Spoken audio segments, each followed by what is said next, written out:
우리 집은 고층 아파트이기 때문에 괜찮지 않을까요? 절대 안심해서는 안 됩니다. 이분은 명절 3일 동안 약 30가구를 털었다고 합니다. 안녕하십니까. 변호사랑의 최유준 형사전문 변호사입니다. 최근에 박나래 씨가 집에서 수천만 원 상당의 금품을 도난당했다라고 해서 사회적으로 큰 이슈가 됐는데요. 처음에는 수사기관에서 침입 흔적이 없기 때문에 지인일 수도 있다라는 뉴스가 퍼지게 되면서 절친은 장도연 씨가 물건을 훔쳐갔네, 전남친이 물건을 훔쳐갔네, 부모님이 물건을 훔쳐갔네, 온갖 루머들이 떠돌았었는데요. 그러다가 어제인 4월 14일에 경찰 국수본에서 이 피의자를 잡아서 구속 수사를 하고 있다고 발표를 했습니다. 심지어 이 피의자는 절도 전과가 여러 차례 있을 뿐만 아니라 이 건 외에도 용산구에서 다른 절도 범행을 저질러서 안 그래도 경찰이 추적 중이었다고 하는데요. 이번 시간에는 이런 절도 범행이 어떻게 이루어지는지, 그리고 이런 절도범들이 어떤 처벌을 받게 되는지에 대해서 설명드리도록 하겠습니다.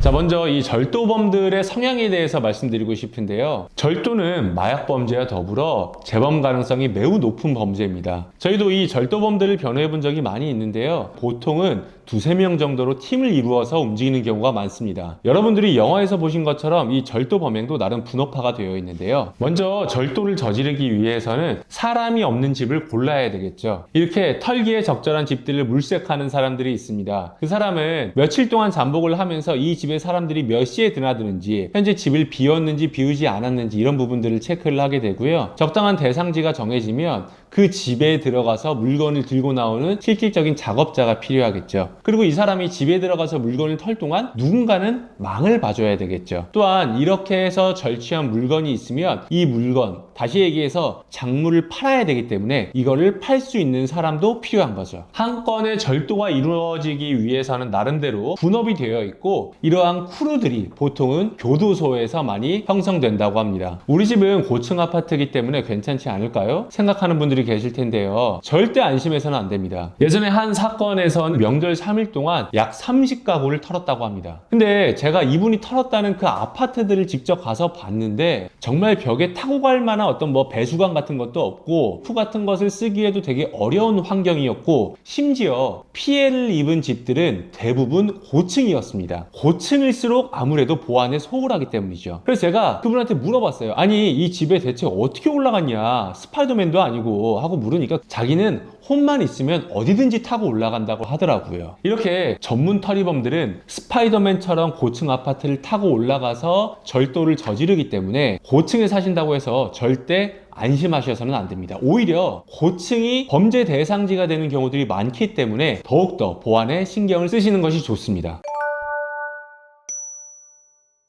자, 그렇다면 박나래 씨의 집을 털었던 이 절도범은 어떤 처벌을 받게 될까요? 집에 동의 없이 들어갔으니까 주거 침입죄가 성립이 되겠죠. 그리고 물건을 들고 나왔으니까 당연히 절도죄가 성립이 되죠. 주거침입죄 같은 경우에는 3년 이하의 징역 또는 500만 원 이하의 벌금형에 처하도록 규정이 되어 있고요. 절도죄 같은 경우에는 6년 이하의 징역 또는 1천만 원 이하의 벌금형에 처하도록 규정이 되어 있습니다. 하지만 대부분의 절도 범행은 늦은 저녁이나 새벽에 이루어지는 경우가 많습니다. 왜냐면 낮에 들어갔다가 이 집주인이 언제 들어올지 모르는데 이 집주인과 마주치게 되면 이건 단순 절도죄가 아니라 강도죄로 변질될 수 있기 때문입니다. 강도죄 같은 경우에는 벌금형이 없고, 단순 강도죄라 하더라도 3년 이상의 유기징역형에 처하도록 규정이 되어 있고, 특수강도죄라고 한다면 5년 이상의 유기징역형에 처하도록 규정이 되어 있습니다. 이렇게 처벌이 무겁고 또 집주인을 마주칠 가능성이 있기 때문에 보통 절도범들은 늦은 저녁이나 새벽에 범행을 실행하는 경우가 많습니다. 왜냐하면 이 늦은 저녁이나 새벽까지 집주인이 들어오지 않았다라고 한다면 그날은 집주인이 들어오지 않을 가능성이 높기 때문입니다. 자, 그런데 저녁이나 새벽, 다시 얘기해서 야간에 들어가서 절도죄를 저지른 경우에는 단순 절도죄가 적용되는 것이 아니라 일명 야주절이라고 하는 야간 주거침입 절도죄가 적용이 됩니다. 이 야간 주거침입 절도죄를 저지른 경우에는 10년 이하의 징역형에 처하도록 규정이 되어 있는데요. 단순 절도죄랑 가장 큰 차이가 벌금형이 규정되어 있지 않다는 겁니다. 이렇게 벌금형이 없고 단순 절도죄보다 더 무겁게 처벌을 하는 이유는 만약에 야간에 들어갔다가 집주인이 그 안에서 자고 있다라고 한다면 이 사건 역시 강도로 변질될 가능성이 매우 높겠죠. 이처럼 큰 법익이 침해될 위험성이 높기 때문에 야간 주거 침입 절도죄는 단순 절도죄나 주거 침입죄와 달리 훨씬 더 무겁게 처벌을 하고 있습니다. 이러한 범행들을 상습적으로 저지르는 경우에는 우리 형법에 따라서 상습범 가중 처벌이 이루어지는데요. 이때는 2분의 1까지 가중, 다시 얘기해서 1.5배까지 가중된 처벌을 받을 수 있다는 겁니다. 예를 들어서 상습적으로 야간 주거 침입 절도죄를 저질렀다라고 한다면 10년 이하의 징역형이 아니라 15년 이하의 징역형에 처해질 수 있다는 거죠. 박나래 씨 절도범에 대한 구체적인 정보가 밝혀지지는 않았지만 이 사건 외에도 이미 같은 지역 내에서 절도 범행을 저지른 것이 확인이 됐고 그 외에도 다른 범행이 있을 것으로 생각이 됩니다. 따라서 박나래 씨 절도범 같은 경우에는 최대 15년 이하의 징역형에 처해질 수 있을 것으로 보여집니다.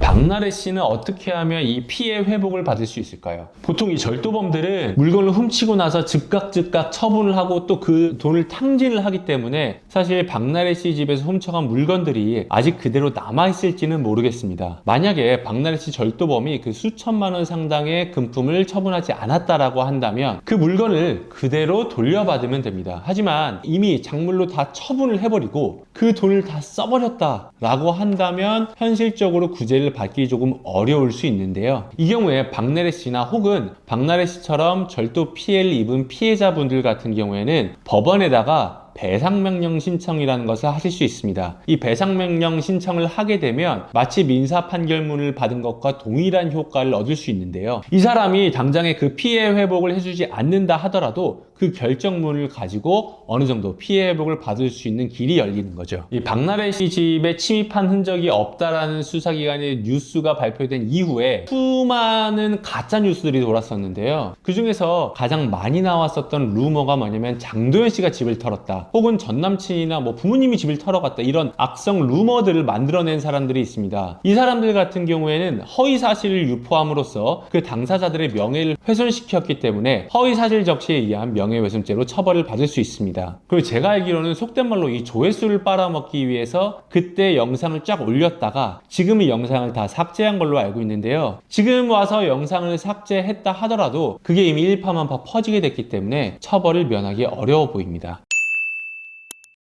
모쪼록 박나래 씨에 대한 피해 회복이 원활하게 이루어졌으면 좋겠고요. 또 이런 뭔가 사회적으로 이슈가 생길 때마다 가짜뉴스를 유포하는 일들은 없어졌으면 좋겠습니다. 최근에 보안 시스템이 많이 강화되면서 예전보다는 절도 범행이 다소 줄어든 것으로 보이는데요. 이번 사건을 통해서 사회적으로 큰 경각심을 깨우게 된 것 같습니다. 특히나 이렇게 사회적으로 이슈가 된 사건을 보고 모방범죄가 발생할 가능성도 있으니 우리 시청자분들께서는 늘 안전에 유의하시면 좋겠습니다. 지금까지 변호사랑의 최희준 변호사였습니다.